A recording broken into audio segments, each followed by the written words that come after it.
आज हम पढ़ेंगे हमारे प्रकृति की सुंदरता बढ़ाने वाले और उसकी निर्जनता को भंग करने वाले पक्षियों के सच्चे साथी और रक्षक सालेम अली के बारे में, जिसे लिखा है जाबिर हुसैन साहब ने।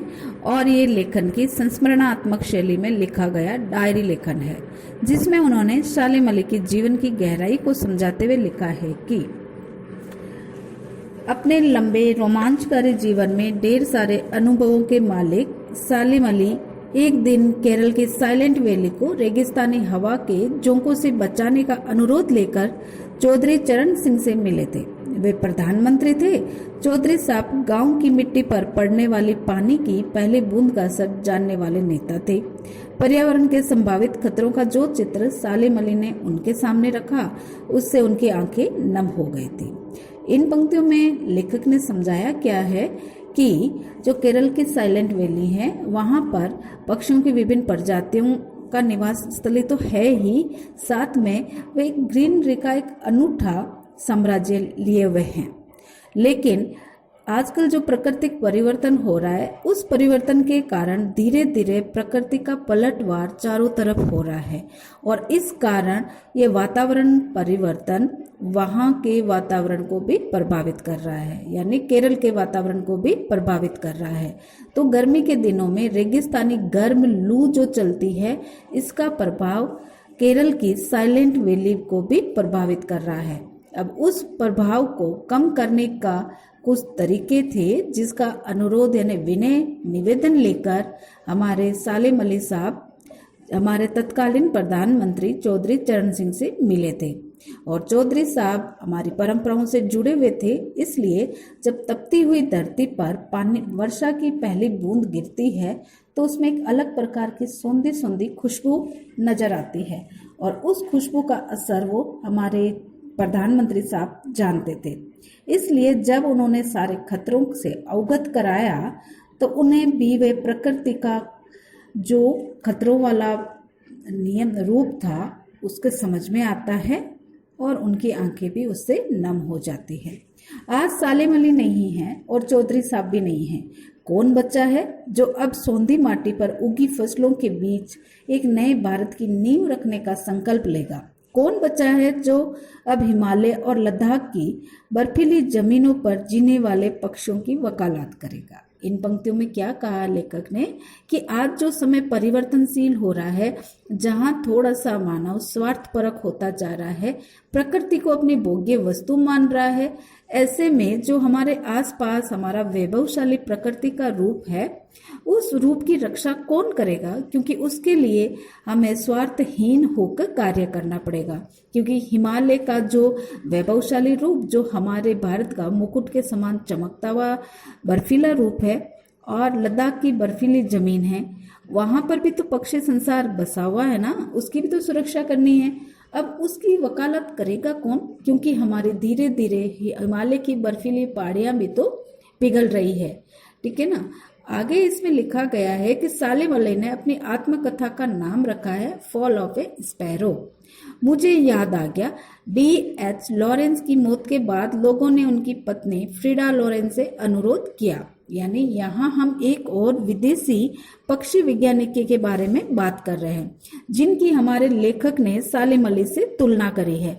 जिस प्रकार सालेम अली की जिंदगी पक्षियों के इर्द गिर्द थी, तो उनकी जो बायोग्राफी है यानी उनकी आत्मकथा है, उसका नाम भी सालेम अली ने क्या रखा है? ए फॉल ऑफ ए स्पैरो। और वैसा ही एक पक्षी वैज्ञानिक विदेशी भी है जिसकी यहाँ तुलना की जा रही है, उनका नाम है D.H. लॉरेंस, और उनकी पत्नी का नाम है फ्रीडा लॉरेंस। तो एक बार किसी ने फ्रीडा उनकी पत्नी से पूछा कि आप अपने पति के बारे में कुछ बातें बताओ। फ्रीडा चाहती तो ढेर सारी बातें उनके बारे में बता सकते थे, लेकिन उन्होंने कहा क्या अपने पति के बारे में, वो सुनकर जरा आप भी गहराई में सोचने लग जाओगे कि एक पत्नी अपने पति के बारे में ऐसी बातें भी कह सकती है। क्योंकि उन्होंने क्या कहा कि मेरे लिए असंभव सा होगा। क्या असंभव होगा? पति के बारे में कुछ बातें लिखना। क्योंकि उसने क्या कहा कि मुझे महसूस होता है कि मेरी छत पर बैठने वाली गौरैया है, वह लॉरेंस के बारे में ढेर सारी बातें जानती है और शायद मुझसे भी ज्यादा जानती है।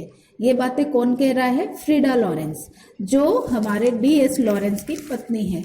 उन्होंने कहा कि मैं इतना नहीं जानती हूँ जितना मेरे घर की छत पर रहने वाली गौरैया पक्षी जानती है, क्योंकि उनका ज़्यादा समय उन पक्षियों के बीच में ही बीता था और वो दिन रात उन पक्षियों से ही बातचीत किया करते थे।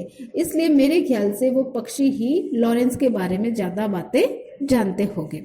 वो सचमुच इतना खुला खुला और सादा दिल आदमी था। मुमकिन है लॉरेंस मेरी रगों में, मेरी हड्डियों में समाया हुआ हो। ये कौन कह रहा है? लॉरेंस, फ्रीडा लॉरेंस की पत्नी। मेरी हड्डियों में समाया हो, लेकिन मेरे लिए ये कितना कठिन है उसके बारे में मैं अपने अनुभवों को शब्दों का जामा पहनाना, यानी वह अपने शब्द नहीं दे पा रही है लॉरेंस की बातों को व्यक्त करने में, क्योंकि उनके हिसाब से ज्यादा बातें तो वो उनके घर पर रहने वाली, यानी घर की छत पर रहने वाली गौरैया बता सकती है। मेरी छत पर बैठी गौरैया उनके बारे में, हम दोनों के बारे में ही मुझसे ज्यादा बातें जानती है। यानी वो लॉरेंस के बारे में ही नहीं जानती, वो फ्रीडा के बारे में भी गौरैया जानती है, क्योंकि लॉरेंस अपना खाली समय जब पक्षियों के बीच में बिताते थे तो अपने घर परिवार की बातें भी उन पक्षियों के साथ में किया करते थे। तो आज यहाँ लॉरेंस की पत्नी फ्रीडा क्या कह रही है कि वह जितना लॉरेंस के बारे में गौरैया जानती है उतना ही शायद वो मेरे बारे में भी जानती है। जटिल प्राणी, यानी बहुत दुर्बल प्रजातियां जो आज खत्म होती जा रही है, उनके बारे में यहाँ आगे लिखा है कि जटिल प्राणियों के लिए सालिम अली हमेशा एक पहेली बने रहे। बचपन के दिनों में उनकी एयर गन से घायल होकर गिरने वाली नीलेकंठ की गौरैया सारी जिंदगी उन्हें खोज के नए नए रास्तों की तरफ ले जाती है। यानी एक बाल्य रूप में सालिम अली के जीवन की घटना घटी कि उनकी एयर गन से एक छोटी सी गौरैया जिसके नीलेकंठ थे वो घायल हो जाती है और फिर वो उसकी तमीरदारी में यानी देखभाल में लग जाते हैं।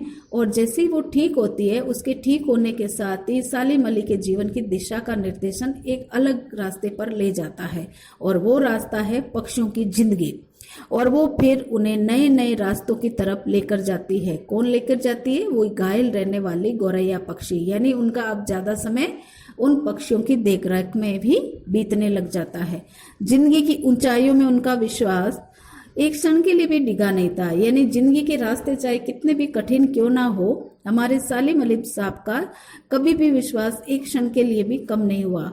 वह लॉरेंस की तरह नैसर्गिक जिंदगी का प्रतिरूप बन गए। जिस प्रकार विदेशी लॉरेंस उधर के पक्षियों के लिए एक देवता के रूप में उभर कर आते हैं, उनके रक्षक के रूप में उभर कर आते हैं, वैसे ही सालिम अली हमारे भारतीय प्रकृति में समाई हुई बहुत सुंदर जो पक्षियों की जिंदगी है उसकी प्रतिरूप बन जाते हैं, उस नैसर्गिक जिंदगी का प्रतिरूप बन जाते हैं। यानी हमारे सुंदर प्राकृतिक रूप जो फैला हुआ है उसके एक समान ही रूप फैला लेते हैं अपना।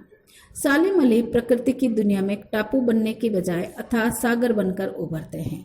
यहाँ टापू बनने से मतलब है एक जगह रहकर अपने काम को इतना अंजाम दो, इतना अच्छे से करो कि दुनिया आपकी वाह वही करे, लेकिन वो एक सीमित जगह हो जाता है।